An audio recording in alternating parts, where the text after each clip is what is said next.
He had been the kind of man who never apologized, not because he was cruel, but because he had confused pride with strength for so long that he no longer knew the difference.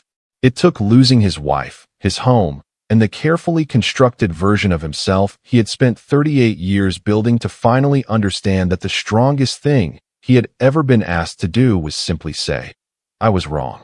I am sorry. Please don't go." And by the time he learned how to say it, she was already gone. Welcome message. Welcome back, my wonderful family and friends. I am Mr. Zaha. Thanks for tuning in today. A kind words from a man who has seen it all. Marriage are not mostly bed of roses. Sometime you need more of. More of what? Can't say. Continue watching, and you will surely know what to do in situations like this. Kindly hit that subscribe button and drop a comment letting me where you're watching from. Tomorrow, I'll be bringing you another exciting story you definitely don't want to miss. So let's get started. The morning Rebecca Hartwell packed her bags, the Nashville sky was doing what Nashville skies do in October, burning itself out in spectacular, indifferent color, all amber and copper, and the particular deep gold of a season that knows it is ending and has decided to be beautiful about it anyway. Rebecca stood at the bedroom window for a long time before she began. She was not dramatic about it. That was the thing people who knew her always said about Rebecca, that she was not dramatic, that she processed things internally and completely before she acted, that by the time you saw her do something it had already been decided in some quiet interior room days or weeks before. She had learned this about herself early, growing up the second daughter of a Methodist minister in Knoxville, raised in a household where emotions were acknowledged and then placed in their proper context, where you felt things fully and then you moved through them with grace. She had been moving through this one for a long time. 3 years, if she was precise about it. 3 years of trying, with increasing quietness and decreasing hope, to reach the man she had married, to find, beneath the polished exterior of Marcus James Hartwell, the person she had fallen in love with at 26, the one who had sat across from her at a small table in a Nashville coffee shop on their third date, and talked about his childhood in Memphis with a vulnerability so unexpected and so genuine that she had thought, "This one is real. This one is the real thing." She had not been wrong about what she saw. She had been wrong, or perhaps simply unprepared, for what it would become. Marcus had been raised by a father who treated softness as a liability. Raymond Hartwell was a self-made man in the most rigorous and unforgiving interpretation of the phrase, a man who had grown up with nothing in South Memphis and built a successful construction company through sheer, grinding, relentless will, and who had passed on to his only son not just the work ethic, but the entire accompanying philosophy, that a man who needed help was a man who hadn't worked hard enough. That vulnerability was a door you left open for people to walk through and take. Things that the only position worth occupying was the one at the front of the room where nobody could get behind you. Marcus had absorbed all of it. Children absorb what they're given, especially from fathers they are trying to earn, and Raymond Hartwell was not a man who gave his approval easily or often. By the time Rebecca met him, Marcus was 30 years old and running the Nashville regional office of Caldwell Architecture Group, the youngest regional director in the firm's 40-year history. He was precise and driven and quietly brilliant, with the specific confidence of a man who had earned every credential he carried. He was also, underneath all of that, still the boy from South Memphis trying to prove something to a father who had never quite indicated that the proof was sufficient. Rebecca had seen both versions of him. That was the gift and the eventual heartbreak of knowing someone well. In the early years, the first 4, maybe 5, the pride had been almost indistinguishable from strength. He was decisive. He was capable. When problems arose, he solved them with a thoroughness that felt, at the time, like security. She had admired it, had loved it, even the way you love the quality in a person that makes you feel safe. The difference between pride and strength, she had learned slowly and painfully, was this: strength holds you up. Pride holds you apart. The holding apart had begun so gradually, she hadn't identified it as a pattern until she was already deep inside it. The way he deflected her concern when the firm's Nashville office lost a major contract in year 6 of their marriage. "I have it handled, Beck. I don't need you to worry about it." The way he had refused to tell her, for 3 months, that they were facing serious financial pressure after a bad investment. Not to protect her, she understood now, but because admitting a problem to his wife felt indistinguishable from admitting failure. The way he had dismissed her suggestion, offered gently and from genuine care, that they see a marriage counselor after year seven's long, cold silence. We don't need a stranger in our business. We're fine. I'm handling it. I'm handling it. Those 3 words had become, over the course of a decade, the most isolating phrase in her vocabulary. Because what I'm handling it meant, in the language of their marriage, was, I don't need you. I don't need anyone. The door to this part of me is closed, has always been closed, and I have decided that keeping it closed is a form of love rather than what it actually is, which is fear. She had tried to say this to him multiple times, in multiple ways, with the patience and precision of a woman who had great respect for words and their capacity to either reach people or miss them entirely. She was a high school English teacher at Belmont Academy, had been for 11 years, and she understood, professionally and personally, the difference between language that connects and language that merely occupies space. Every attempt had been met with the same wall. Not hostility. Marcus was not a hostile man. The wall was more devastating than hostility, because you could push back against hostility. What he offered instead was a kind of baffled reasonableness. I don't know what you want from me, Beck. I work hard. I provide. I'm here every night. What is it that you think is missing? You, she had wanted to say. The real you, the whole you, the one I saw for exactly long enough to fall in love with before you decided I wasn't safe enough to keep seeing it. She had never said it that directly. She wished, standing at the October window on the morning she was leaving, that she had. Their daughter was the thing that had held her longest. Lily Grace Hartwell, 9 years old, with her father's serious brown eyes and her mother's instinct for language, currently at school on the other side of Nashville, having no idea that the geography of her family was about to change permanently. Rebecca had thought about Lily every single day for the last year as she made this decision. She had thought about what it meant to stay and what it modeled, not the staying itself, which she had never considered shameful, but the specific staying inside a silence that had become, for both of them, a kind of suffocation. She had thought about what she wanted Lily to understand about love, that it required presence, not just proximity, that a person's inner life was not a liability, but a gift, that the bravest thing you could offer someone you loved was the unguarded truth of yourself. She could not teach her daughter those things while living in the daily contradiction of a marriage where they were absent. She had spoken to a lawyer in September. She had arranged to stay with her sister Carol in Portland, Oregon. Carol, who had moved there 5 years ago with her husband Greg and their 2 boys, and who had been saying, with increasing urgency, whenever you're ready, we have a room. She had spoken to Lily's school counselor. She had done everything with the thorough, quiet care of a woman who had been deciding for a long time and was finally, irreversibly, ready to act. She began to pack. Marcus came home at 6:15 p.m. to a house that had been surgically altered, not emptied. Rebecca had taken only what was hers, and she had been precise about the distinction. Her clothes, her books, which were considerable, the photographs of her family, Lily's things, half of them, enough for the first arrangement while the legal details settled. The kitchen had a specific absence. Her grandmother's cast-iron skillet, the hand-painted mixing bowls she had bought at a craft fair in Chattanooga, the small things that had made the kitchen hers. He walked through the house with the slow, disbelieving gait of a man trying to understand a language he had never bothered to learn. She had left a letter on the kitchen counter. 1 page, handwritten, in her precise and beautiful cursive. He read it standing up, still in his work clothes, his briefcase on the floor beside him. It was not an angry letter. That was the first thing that hit him, the absence of anger, which somehow hurt more than anger would have.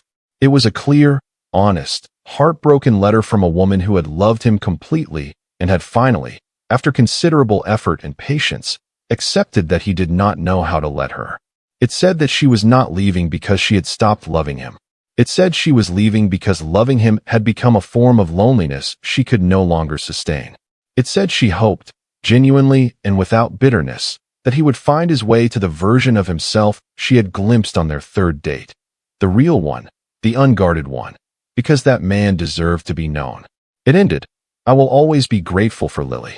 She is the best of both of us, and she will always have both of us. I just cannot be your wife anymore, Marcus. I have tried to be enough for both of us, and I am tired. I am so tired. Please don't make this harder than it has to be. Rebecca. Marcus Hartwell, who had not cried since his grandfather's funeral 17 years ago, sat down on the kitchen floor and put his face in his hands. And the pride, that enormous and costly and lifelong pride, did not protect him from a single second of what came next. Can you feel the weight of what Marcus lost? Drop a comment right now and tell us. Have you ever known someone like him? Have you ever been someone like him? Let us know you're here. The divorce was finalized on a Wednesday in February.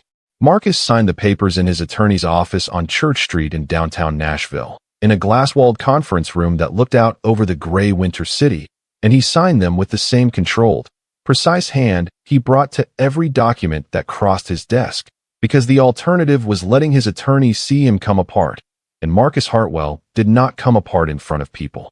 He came apart later, in the parking garage, in his car, with the engine running and his forehead against the steering wheel, in the particular privacy of a concrete structure that didn't care what happened inside it. He gave himself for minutes. Then he drove back to the office.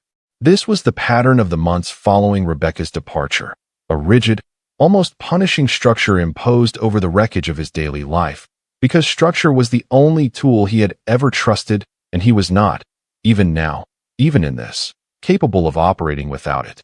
He worked. He worked more than he had ever worked, arriving at the Caldwell Architecture Group offices before 7 and leaving after 8, filling every available hour with the clean, solvable problems of design and client management, problems that had correct answers, problems that rewarded the kind of focused, relentless competence he had spent his whole life developing. He did not drink.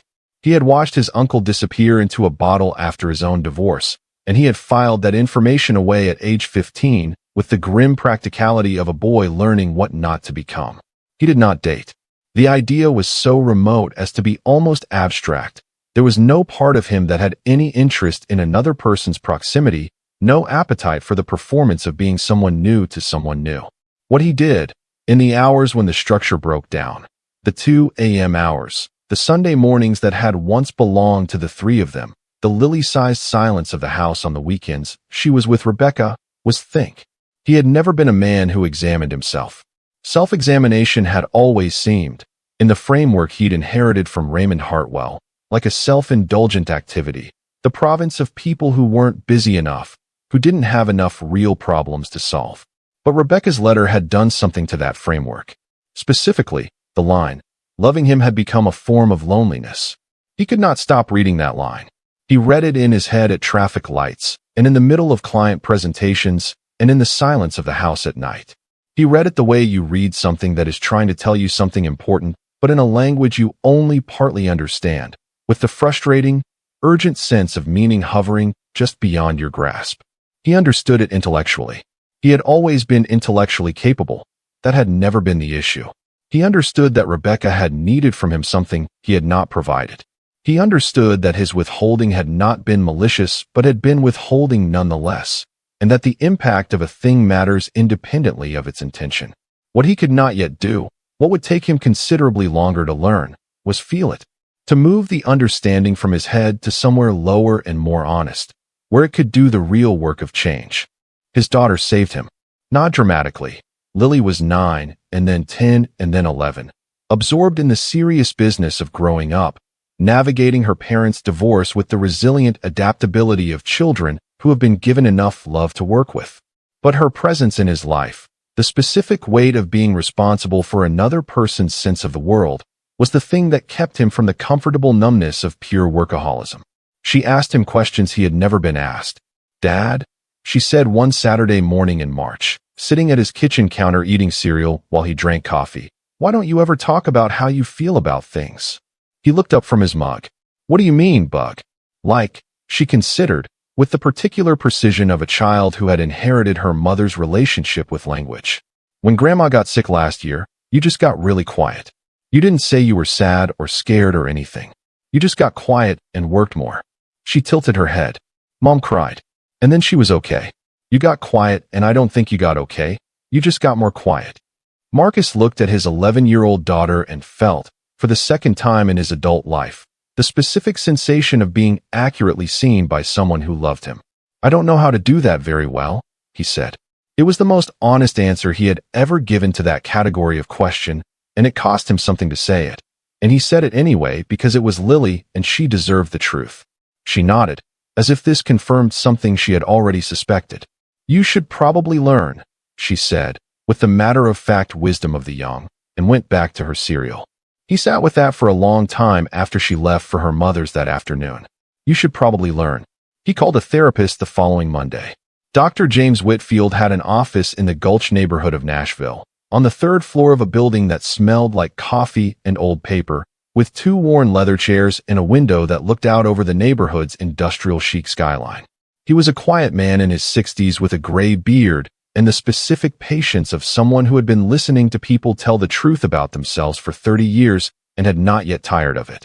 Marcus went to him expecting the experience to be something he managed. He sat in the worn leather chair on the first visit and spoke carefully and comprehensively about his marriage and his childhood and his father, presenting it all with the thorough, organized efficiency of a man delivering a project brief, covering all the relevant data points, demonstrating appropriate self-awareness, managing the disclosure the way he managed everything. Dr. Whitfield listened without interruption. Then he said, quietly, "You're describing your life the way you'd describe someone else's. What does it feel like? Not what happened. What does it feel like?" Marcus opened his mouth. Closed it. "I don't," he stopped. Started again. "I don't have a good answer to that." "I know," Dr. Whitfield said. "That's where we start." They started there. And it was, as all genuine beginnings are, far more difficult than anything Marcus had previously categorized as difficult. The architectural problems he solved daily, the structural challenges, the client negotiations, the team management, none of it came close to the specific, unrelenting difficulty of learning to feel what he felt in real time and speak it out loud to another person without editing it first. He went every week. He never missed a session, because the same relentless work ethic that had built his career and contributed to the collapse of his marriage turned out, when redirected, to be an asset. Marcus Hartwell was not a man who did things halfway. When he finally accepted that the work was real and necessary, he did it with everything he had. It took 18 months before Dr. Whitfield said, in one of their sessions, "You know what's different about you now?" Marcus looked up. "You started that sentence with 'I feel' instead of 'I think.'" A small pause. "That's the first time you've done that without me asking you to." Marcus sat with that. It was a small thing. It was an enormous thing. "Is it enough?" he asked. He meant, is it enough to matter? Is it enough to be different when the person it was supposed to matter to has already left? Dr. Whitfield looked at him carefully. "That's not the right question yet," he said. "The right question is whether it's enough for you. Whether you're doing this for you, because you deserve to be a whole person, or whether you're doing it as a strategy to recover something you lost." Marcus was quiet for a long time. "Both," he said finally. "Is that allowed?" "It's honest," Dr. Whitfield said. "That's better than allowed." He saw Rebecca at Lily's school events, the winter concert, the spring play, the 6th grade graduation, and they managed these occasions with the careful, practiced civility of 2 people who had loved each other and were now navigating the long, awkward aftermath of that love in the presence of their child.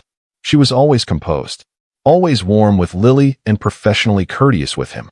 She had taken a teaching position in Portland, at a private academy in the Pearl District, and she and Carol had found her an apartment in northwest Portland near the Willamette River. Lily split the year between them, school year in Portland with Rebecca, long summers, and alternating holidays with Marcus in Nashville. He watched Rebecca at these events with the specific attention of a man who had finally, too late, learned to pay it. She had changed, not in the superficial ways, not dramatically, but in the deep way that people change when they have been freed from something that was quietly compressing them.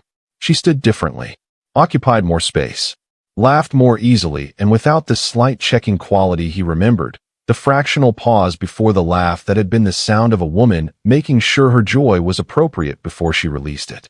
She was fully herself, in a way she had not quite been able to be inside their marriage, and seeing it, the full, uncompressed version of the woman he had loved, was both the most beautiful and most devastating thing he had witnessed. He did not try to engage her beyond the necessary. He had retained enough of what therapy had taught him to understand that showing up changed was not the same as being entitled to a result. He was learning to hold hope without weaponizing it, to carry the possibility of something without making the other person responsible for managing his hoping. It was the hardest thing he had learned to do, harder than the corporate negotiations, harder than the long years of proving himself to Raymond Hartwell, harder than sitting in the parking garage with his forehead against the steering wheel, harder than all of it, because it required the one thing his entire life had been structured to avoid: patience without control, hope without leverage, change without guarantee. He did it anyway. The catalyst, the thing that shifted the long, careful distance between them into something that required both of them to be in the same room, arrived in the form of a phone call from Lily on a Thursday evening in October, 3 years after Rebecca had packed her bags on that burning autumn morning. Marcus was at his desk in Nashville when his phone lit up with his daughter's name. Dad. Lily's voice was 14 now, deeper than he expected each time, the girl becoming someone new at a pace that consistently surprised him. I need to tell you something, and I need you not to freak out. He set down his pen. Talk to me. Mom fell. At school. They think it might be her ankle. They're saying possibly broken. She's at OHSU right now, and Aunt Carol is out of town for the week, and I'm at school, and I don't. Her voice cracked. Briefly, the 14-year-old girl breaking through the composure she had also, it turned out, inherited from both of them. I don't know what to do, Dad. Marcus was already standing, already reaching for his jacket. I'm coming, he said. Go be with your mom. Tell her I'm coming. A silence. Then, very quietly, she might not want. I know, he said. I'm coming anyway. Go. He booked the flight from his phone in the rideshare to the airport. Nashville to Portland. Last seat on the 8 p.m. departure, arriving at 10:30 Pacific. He texted his assistant. He called Dr. Whitfield, not for permission, but because 3 years of weekly sessions had given him the instinct to speak things out loud before he acted on them, to check his motivations in real time rather than in retrospect. She's hurt, he said, when Whitfield picked up. I'm going. Why? Whitfield asked. Not challenging. Just the question, clean and direct. Because Lily needs someone there, and because Rebecca is hurt, and because he stopped. The cab moved through Nashville's evening lights. Because I love her and she needs help, and that is enough reason, regardless of what it does or doesn't mean for anything else.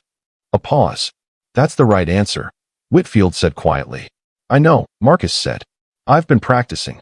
He landed in Portland at 10:47 p.m. to steady Oregon rain, and the specific feeling of a man stepping into a situation he had no authority over, armed with nothing but 3 years of hard-won change, and the willingness to be useful without being owed anything for it.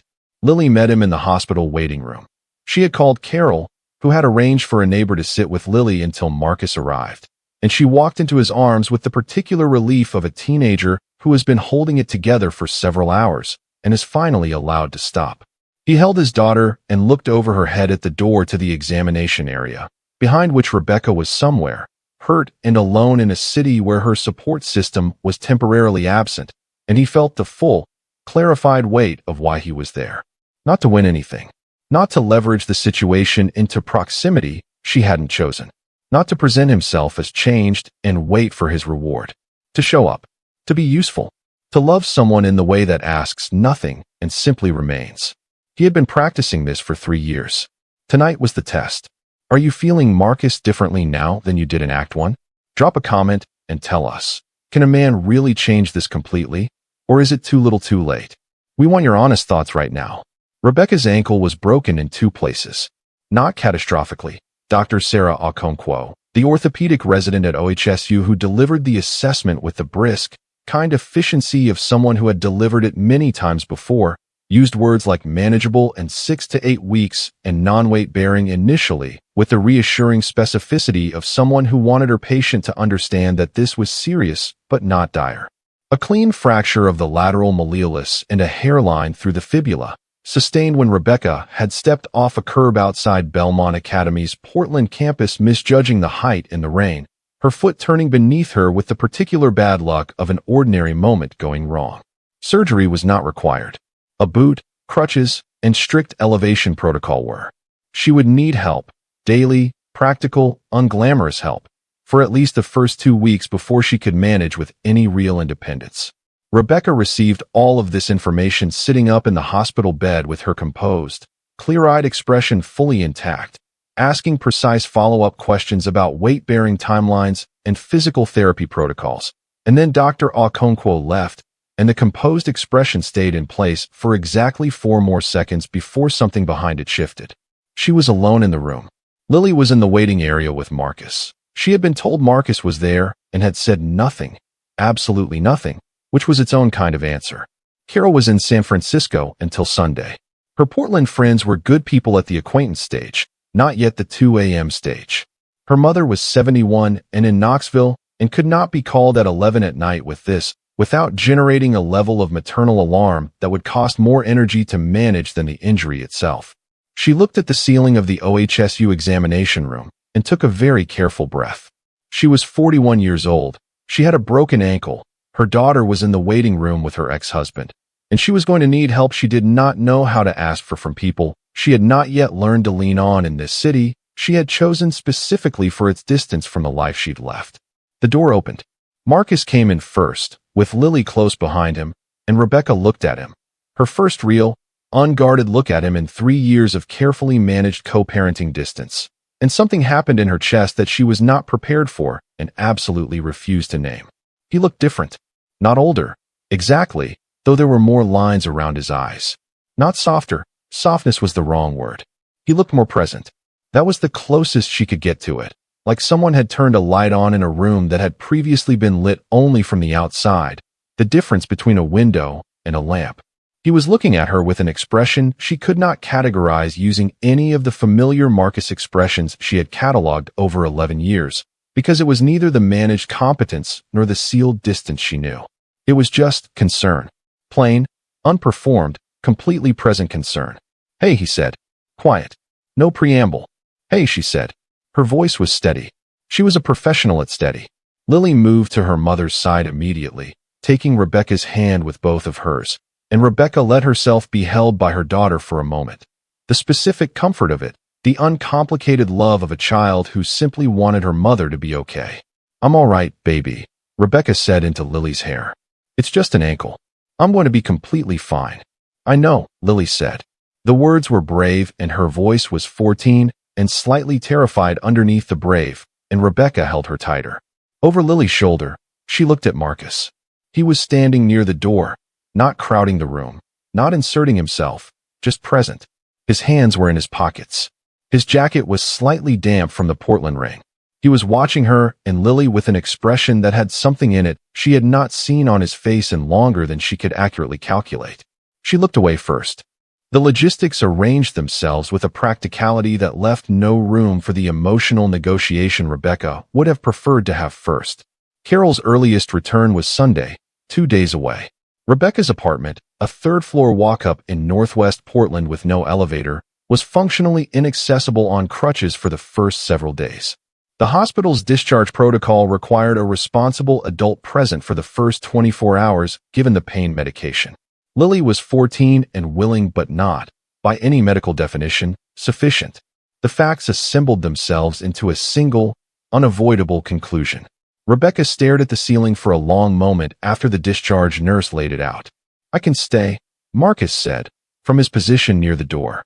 His voice was neutral, not pushing, not performing the offer, just placing it in the room. "Carol's place has a guest room. Lily has a key. I can be wherever is useful and out of the way everywhere else." Rebecca looked at him. "You don't have to," she started. "I know," he said. "I want to." She held his gaze for a moment. Then she looked at Lily, who was carefully examining the floor with the studied neutrality of a 14-year-old who had very strong opinions she had decided not to express. "Fine," Rebecca said. "Thank you." It was the most expensive 2-word sentence she had spoken in years. Carol's apartment in the Pearl District was warm and lived in and full of the specific, comfortable chaos of a family home. Children's drawings on the refrigerator, a dog named Winston who greeted them at the door with the undiscriminating joy of a creature incapable of complicated feelings about anyone. Bookshelves that covered an entire living room wall with the magnificent disorder of a reader who had given up on systems. Marcus set Rebecca up on the living room couch with her boot elevated on 2 pillows. He had asked the nurse for the exact specifications and followed them precisely, and then retreated to the kitchen with Lily to find food, because it was almost midnight and nobody had eaten, and this was a solvable problem he was allowed to solve. Rebecca lay on the couch and listened to the sounds from the kitchen.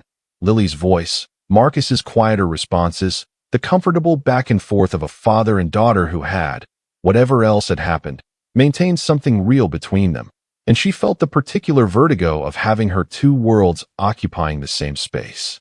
The Portland world, the clean, self-constructed, Carol and teaching and Lily world she had built with such care over 3 years, and the Nashville world, which had arrived uninvited in the form of a man standing near a hospital door with damp shoulders and that new, unreadable expression on his face.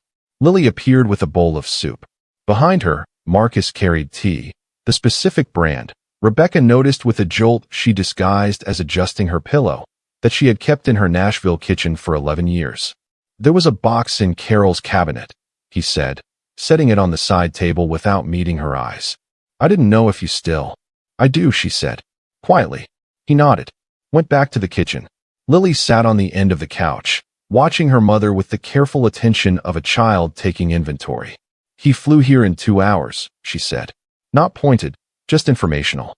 Just Lily, who had also inherited her mother's precision with the placement of facts. I know, Rebecca said. He didn't ask if it was okay. He just came. I know, Lily. I'm just saying. I know what you're saying. Rebecca looked at her daughter. Eat something. It's late. Lily ate something. It was late. Marcus stayed in Carol's guest room, and the apartment settled into a quiet that was not uncomfortable and not comfortable and was simply, honestly, what it was, 3 people in a space they had not chosen, navigating something none of them had a map for. The next 2 days rearranged Rebecca's understanding of several things she had believed to be settled. Marcus was, and there was no way to say this that didn't cost her something to admit, extraordinarily good at being present without being imposing. He had developed, somewhere in the years between their marriage and this Portland weekend, a quality of attention that was entirely unlike the managed, compartmentalized engagement she had spent 11 years trying to reach past. He asked questions and waited for the full answer. He noticed things, the way she shifted when the pain increased, the specific book she reached for, and then sat down 3 times without opening, and responded to them without making them into a production. On Saturday morning, he made breakfast, eggs and toast, and the strong coffee she preferred, and brought it to her on the couch without being asked, and then sat in the armchair across from her with his own coffee and the newspaper, and did not fill the silence with conversation it didn't need. She read her book. He read his paper. Winston the dog settled between them on the rug with the magnificent indifference of a creature who found the human capacity for complication entirely exhausting. After a while, without looking up from her book, Rebecca said, "You're in therapy." It was not a question. It was the conclusion of an observation she had been making for 2 days. 3 years, he said. Every week. She turned a page she hadn't read. Whose idea? Mine. A pause. Lily asked me why I never talked about how I felt. I couldn't answer her. He set his paper down. That seemed like important information. Rebecca looked up from her book for the first time. She looked at him directly, with the full, measuring attention she had given very few things in her life, and he met it without retreating, without the slight shifting away that had been, for so many years, the tell that she had gotten too close to something he wasn't ready to show her. He just stayed, present, eyes on hers, nothing hidden that she could find. She looked back at her book. Good, she said, just the one word. But her hands, she noticed, were not entirely steady on the pages. Saturday evening was when it broke open.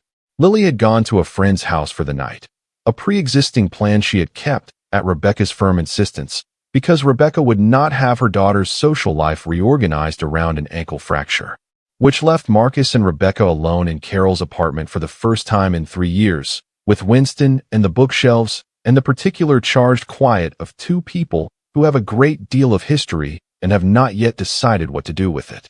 Marcus made dinner. A real dinner.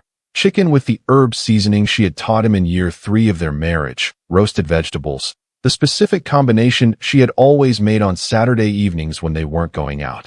She didn't ask him how he remembered.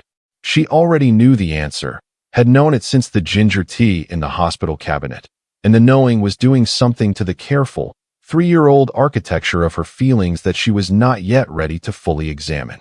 They ate at Carol's kitchen table, quietly, at first, the civility of the co-parenting years, familiar and functional. And then, somewhere between the main course and the tea he made without asking, The civility shifted into something less managed. Tell me about Portland, he said, not as a conversational gambit, as genuine interest. What you've built here, what you love about it. She looked at him. Why? Because I want to know.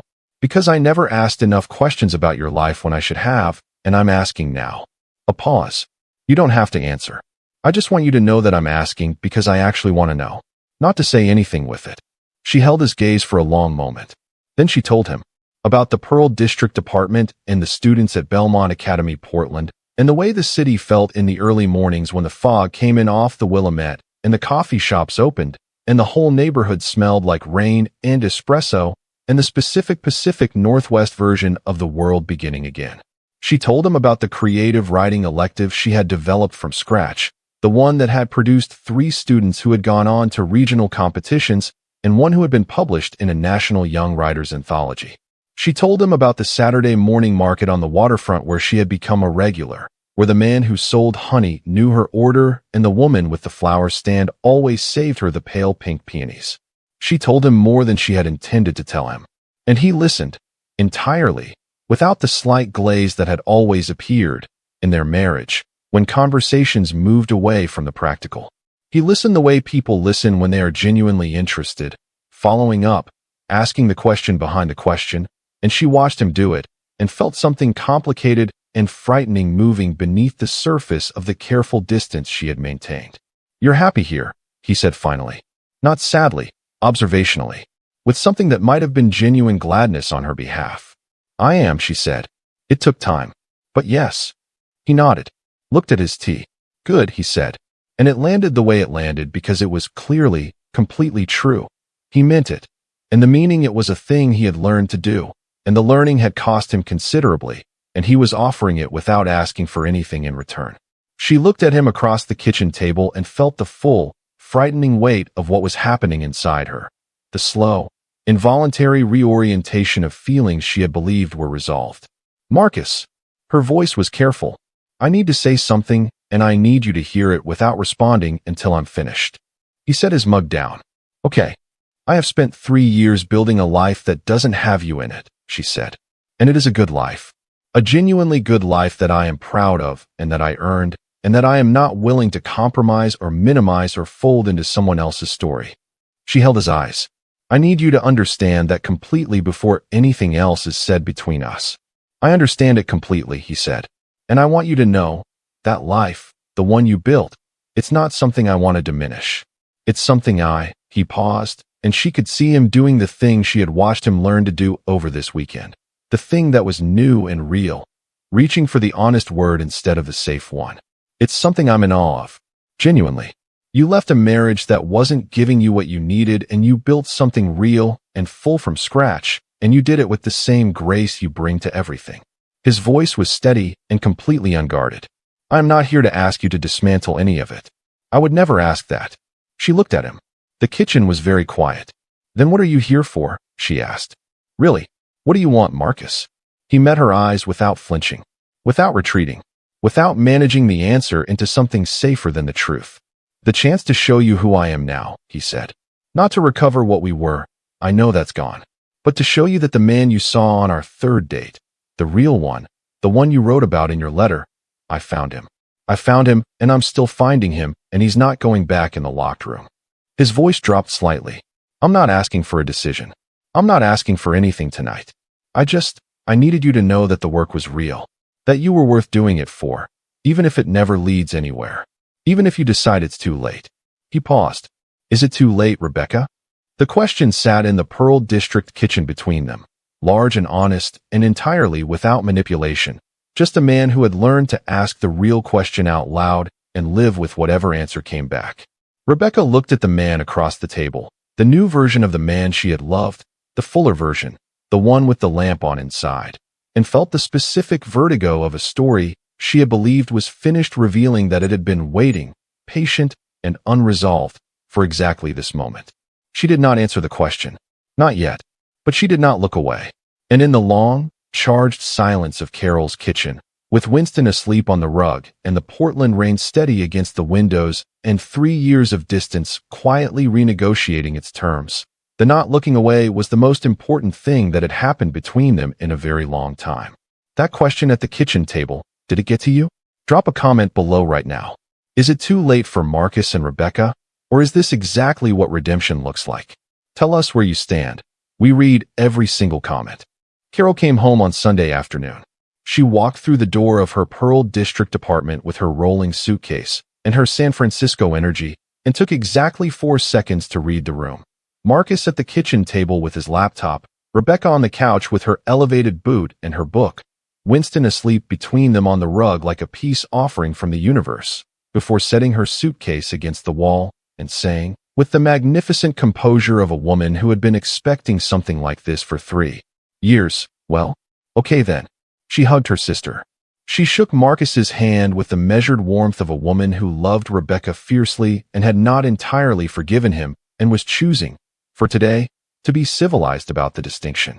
She made coffee. She asked about the ankle with clinical specificity. She was, in every external measure, gracious. Then Lily came home from her friend's house, and the apartment filled with the specific warm chaos of a teenager re-entering a space. And Carol took Lily to the kitchen under the transparent pretense of helping with dinner, and Marcus and Rebecca were left in the living room in the particular silence of 2 people who had said important things the night before and had not yet decided what to do with them. Rebecca spoke first. I want to finish the conversation, she said. To her book, initially, and then she set the book down and looked at him directly. From last night. I want to finish it properly. Marcus closed his laptop. Okay. Not here, she said. Not with Carol 12 feet away, making deliberate kitchen noise. The ghost of something moved across her face. Not quite a smile, but in its neighborhood. There's a park 2 blocks over. I can manage the crutches that far. He drove her. Parked on the street beside Tanner Springs Park, a small, quiet green space in the Pearl District that was mostly empty on a gray Sunday afternoon. The kind of Portland day that was more atmosphere than weather, soft and still, and the specific, gentle melancholy of a city in its off-season beauty. He found a bench near the water feature. She settled beside him, crutches leaned against the armrest, boot extended, and for a moment they simply sat in the gray afternoon like 2 people who had not yet agreed on the terms of what came next. Then Rebecca said, I blamed myself. For years. Marcus went still. Not for the marriage ending. I made peace with that. I know I made the right decision. She was looking at the water, her voice steady and precise in the way of someone who has rehearsed something internally so many times that saying it aloud is almost a formality. I blamed myself for not being enough to reach you. For not finding the right words, the right approach. I am an English teacher, Marcus. Language is my instrument. And I could not find the combination that opened you. She paused. I spent a long time thinking that was my failure. It wasn't, he said immediately. I know that now. She turned to look at him. But I needed you to know that it cost me. The years of reaching and finding nothing. They cost me something I had to rebuild from scratch. My confidence in my own judgment. My belief that I could be known by someone I loved. Her voice was even and devastating in equal measure. I second-guessed myself for a long time after I left. I kept asking myself whether I had tried hard enough, whether I had given up too soon, whether a better woman would have found a way in. Rebecca, I'm not finished.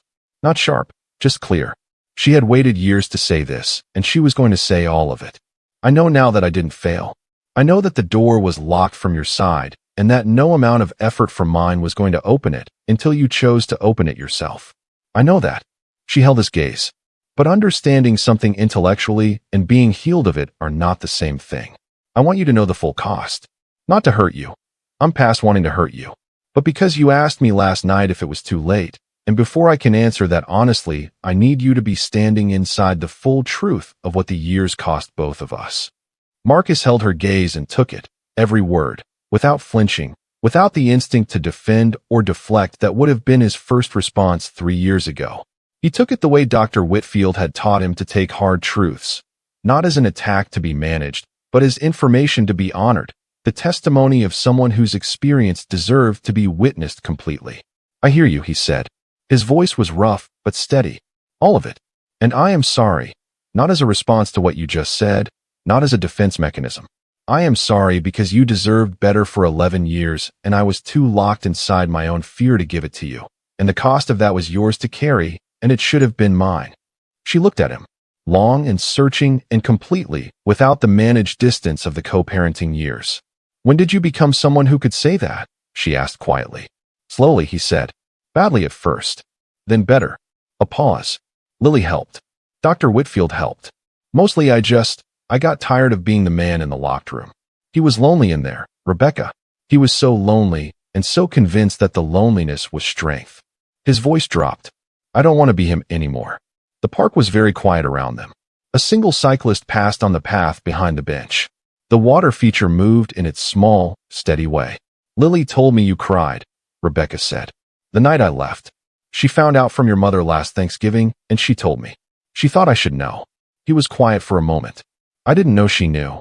She said. Rebecca paused, and something in her face shifted, a small fracture in the composure. She said, Dad doesn't cry, Mom. So it meant something. The sentence landed in the gray Portland afternoon with its full weight. Marcus looked at the water. His jaw was tight with the effort of staying present inside the feeling rather than managing it away. The specific, daily, never entirely easy work of being a man who had rewired himself at 38. It meant everything, he said. Losing you meant everything. I just learned how to say that approximately 3 years too late. Rebecca was quiet for a long moment. When she spoke again, her voice was different, softer, and more frightened, the sound of someone stepping onto ground they haven't yet tested. I'm scared, she said. I want to be honest with you about that. The idea of opening that door again, of trusting the version of you I'm seeing this weekend. She looked at him. What if this is who you are in a crisis? What if the ordinary days bring back the locked room? It was the right question, the only real question, and he answered it the only way it could be honestly answered. I don't know, he said. I can't promise you a guarantee because a guarantee would be a performance, and I'm done performing. What I can tell you is that the work I've done isn't situational. It didn't happen because you left. It happened because I finally understood who I was without the armor, and I refused to put it back on. He paused. And if I slip, if the old patterns start creeping back, I need you to tell me. Directly. Not with patience and silence and hoping I'll notice. Tell me. I can hear it now. I promise you I can hear it now. Rebecca looked at him. This man, familiar and transformed, the architecture of him the same and the interior entirely rebuilt, and felt the last of the careful distance she had maintained begin its final, irreversible negotiation with the truth of what she was feeling. I'm not saying yes to anything today, she said. I know. I'm saying she stopped. Found the words with the precision she brought to everything important. I'm saying the door isn't closed. On my side. I didn't know that until this weekend, but it isn't. She held his gaze. Don't make me regret telling you that. He looked at her with the full, unguarded expression of a man who had paid everything he had to earn this single sentence and knew, with complete clarity, that it was worth every penny. I won't, he said. I promise you. I won't.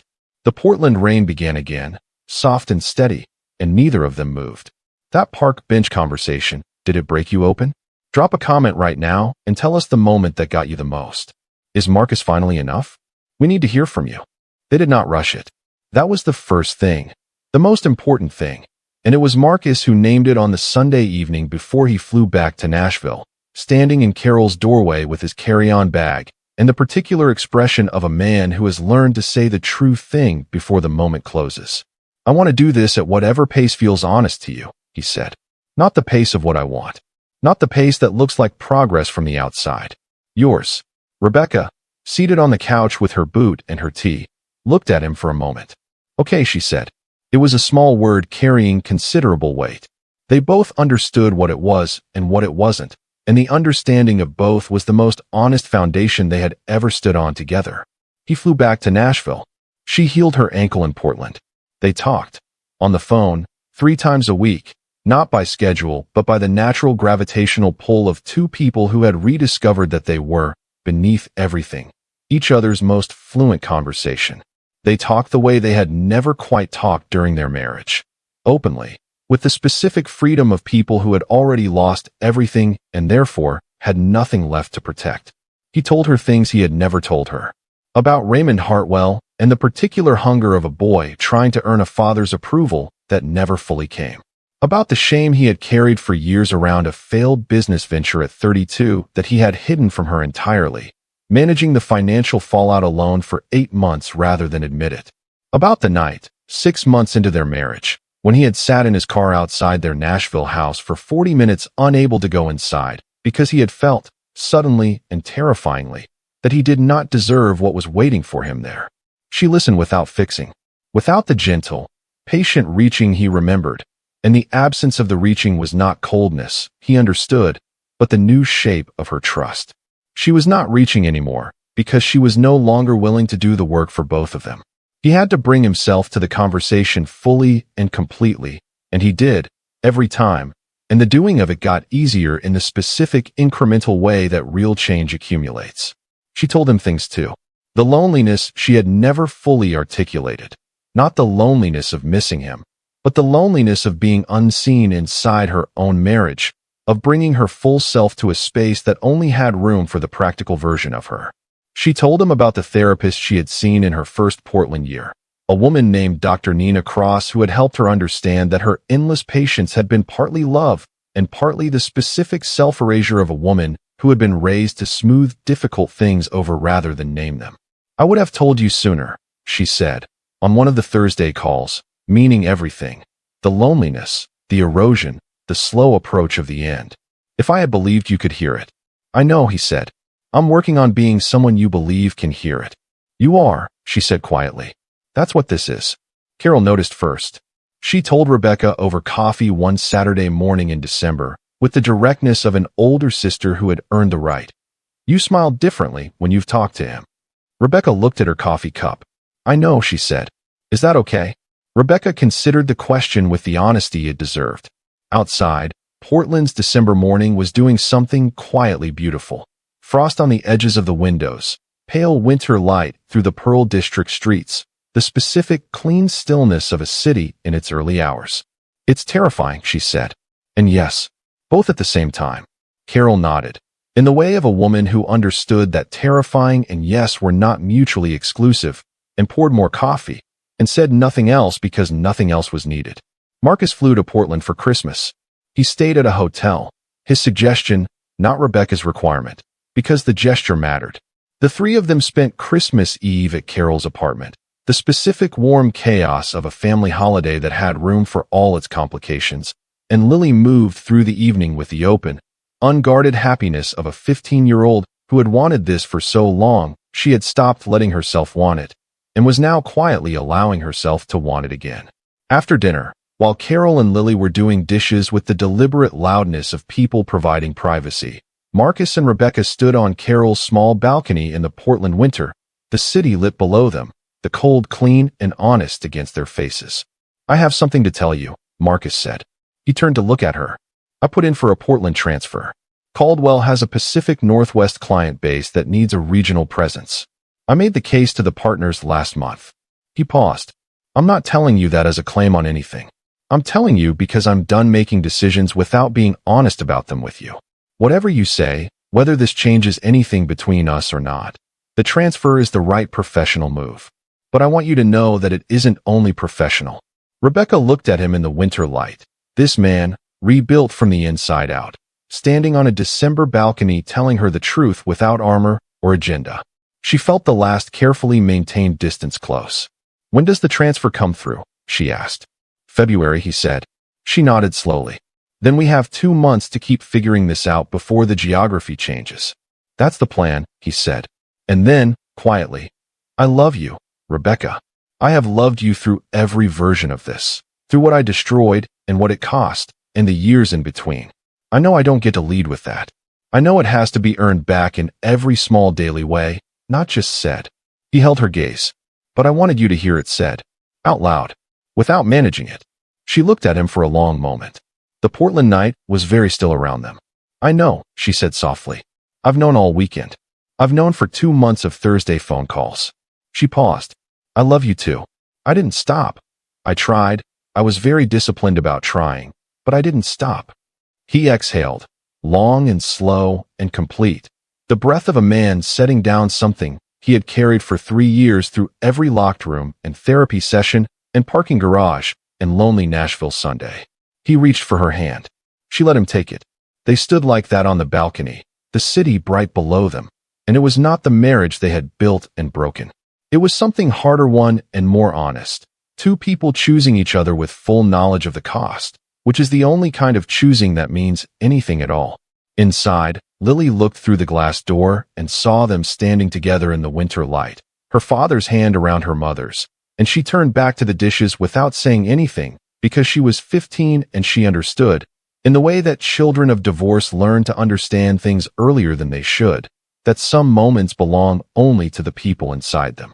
She smiled at the dish in her hands. Carol, beside her, smiled at the window. Winston slept on the kitchen floor, magnificent and undisturbed, dreaming whatever dogs dream when the people around them have finally, after considerable effort and loss, found their way back to each other. And there it is, every bit of it. Marcus and Rebecca, the whole journey. Now we need to hear from you. What was the moment that broke you open? The park bench? The balcony? The hand he reached for? Drop your answer in the comments right now. This community runs on your voices, and we read every single one. Don't scroll past without leaving yours. Thank you so much for watching my story all the way to the end. Your support means everything. Don't forget to subscribe to my channel and drop a comment below. I'd love to hear your thoughts.